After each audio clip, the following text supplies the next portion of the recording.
Fenomeni I dhunës fëmijëve ndaj prindërve sa vjen dhe shtohet. Denoncimi I fundit vjen nga një 63 vjeçare nga Gustivari, e cila është ankuar në polici se djali e ka goditur me grushta pasi kishte refuzuar t'i jepte atij para.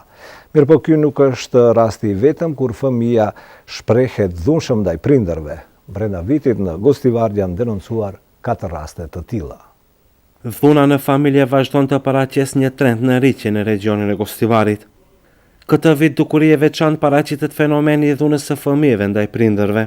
Denoncimi I fundit në polici vjen nga 53 vjeçaria me inicialet ME nga Gustivari, e cila është ankuar në polici se pasi kishte refuzuar të jepte para djalit të saj.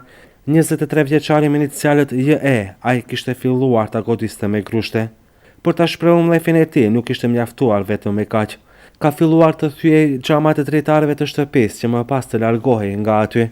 Personin e fjalë më pas është gjetur nga ana e organeve të rendit, pas çka është dërguar dhe mbajtur në stacionin policor të Gustivarit. Ema e tij ka kërkuar që ai të ndiqet penalisht, për shkak se për një kohë të gjatë ka maltretuar fizikisht dhe psikikisht. Por ky nuk është rasti I vetëm kur fëmia shprehet dhunshëm ndaj prindërve. Brenda vitit në Gustivar janë denoncuar 4 raste të tilla. Më 30 janar të këtij viti nipi sulmoi fizikisht gjyshin dhe gjyshen e tij, ndërsa shka kishte bërë zhurma e muzikës në banesën e tyre.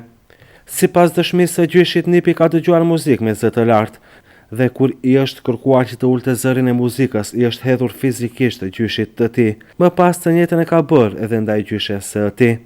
Po ashtu më 17 qershor në stacionin policor të Gustivarit u denoncua edhe një rast I fenomenit të dhunës familjare. Një 62 vjeçar nga fshati I Gradec denoncoi birin e tij për shkak të dhunës fizike mbi tij. Sipas dëshmisë së dhënë në polici, gjendja ka eskaluar në përballje fizike pas një konflikti verbal në oborin e shtëpisë. Edhe më 29 gusht, një 53 vjeçare nga Gustivari ka zgjedhur formën e denoncimit në polici për të shpëtuar prej dhunës së vazhdueshme fizike dhe psikike nga ana e birit të saj. Edhe në këtë rast, pasi I ka kërkuar para dhe nuk I ka dhënë, e ka sulmuar atë fizikisht duke I shkaktuar lëndime trupore. Siç mund të vërehet në shumicën e rasteve, fëmia ngre dorë mbi prindërit, pikërisht për shkak të paras.